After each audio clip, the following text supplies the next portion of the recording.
This is devotional number 343, and today's date is October 4th, 2017. This week we are looking at Psalm 93, and today I'd like us to take into consideration verses 3 and 4. The floods have lifted up, O Jehovah, the floods have lifted up their voice. The floods lift up their waves.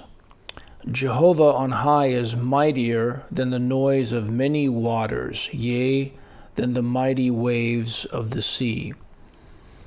In these two verses, God mentions floods 3 times to emphasize his purpose, and he gives us a vivid description of his power over tumultuous waters and the sea.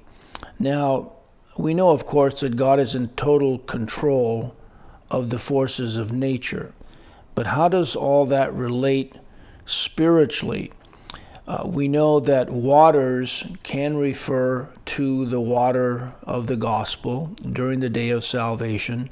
We also know that waters, for example, the waters of the flood in Noah's day, can refer to judgment. So let's begin by looking at a few of these words. The word for mightier and mighty in verse 4 is Strong's number 117.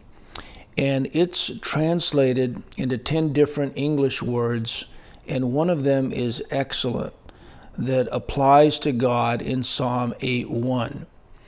O Jehovah, our Lord, how excellent is thy name in all the earth, who hath set thy glory above the heavens.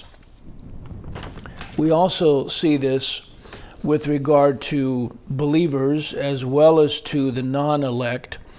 With regard to the former, for example, in Psalm 16:3, we read, But to the saints that are in the earth, and to the excellent, in whom is all my delight.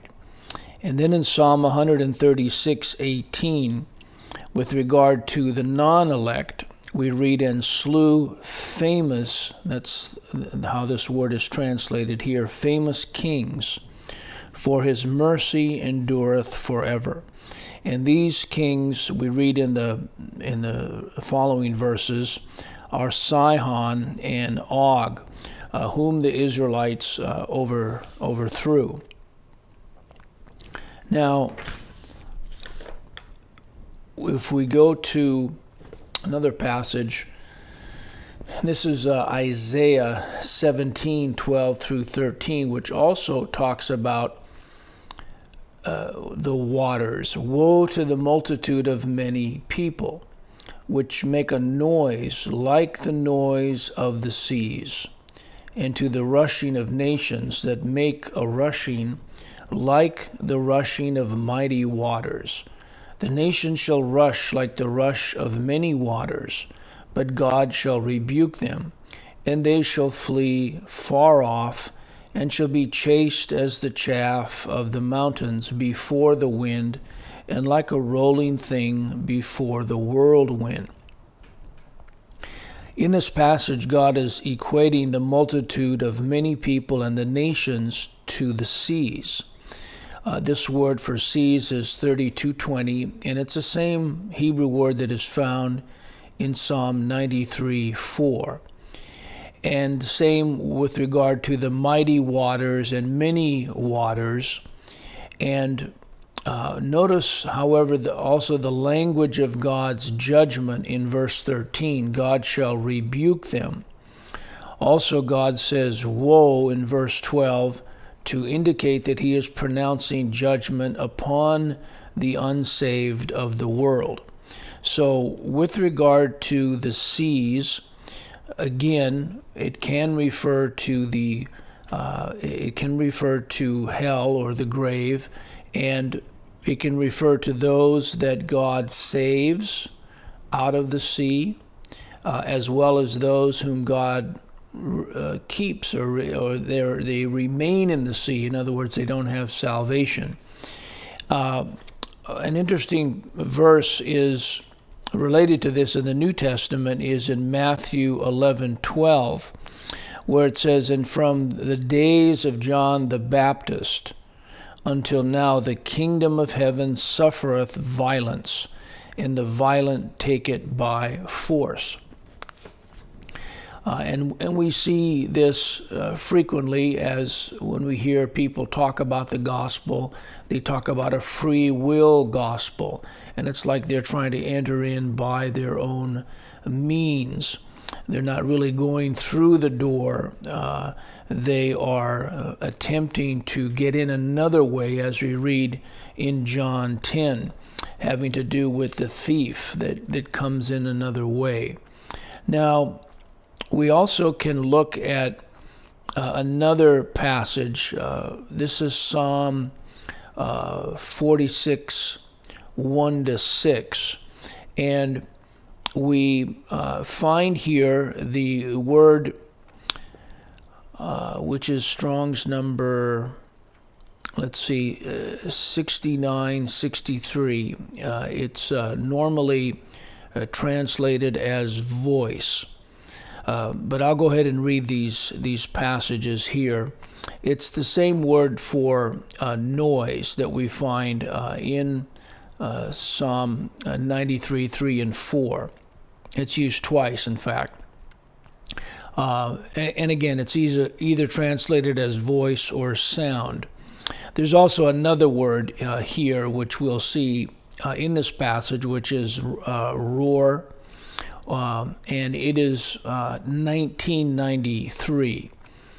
And this is particularly relevant to us today during this prolonged day of judgment.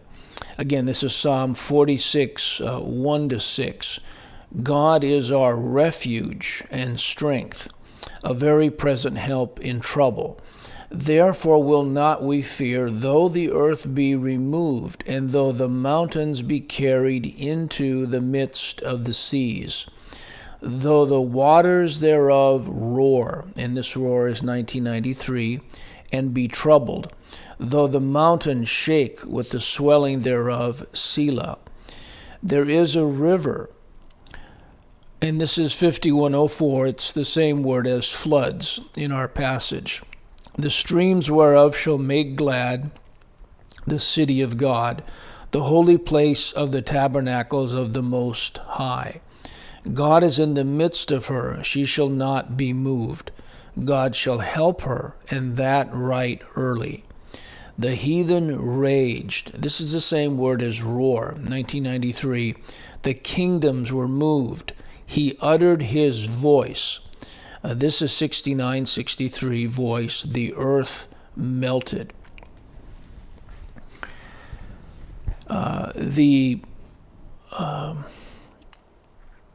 word for trouble in verse 1, God is our refuge and strength, a very present help in trouble, is Strong's number 6869. And it can also be translated as affliction and tribulation. And we see the same Hebrew words for voice as well as this word for trouble in Zephaniah 1, 14-17, which again points to God's judgment during our present day of judgment. The great day of Jehovah is near. It is near, and hasteth greatly, even the voice, and this is 6963, of the day of Jehovah. The mighty man shall cry there bitterly. That day is a day of wrath, a day of trouble. That's again 6869, and distress. A day of wasteness and desolation, a day of darkness and gloominess, a day of clouds and thick darkness. A day of the trumpet and alarm against the fenced cities and against the high towers. And I will bring distress. This word distress is 6887, and it is related to 6869. Upon men. I will bring distress upon men, and they shall walk like blind men, because they have sinned against Jehovah. And their blood shall be poured out as dust, and their flesh as the dung. Notice the mighty man shall cry there bitterly, because the great day of Jehovah is a day of wrath and of trouble.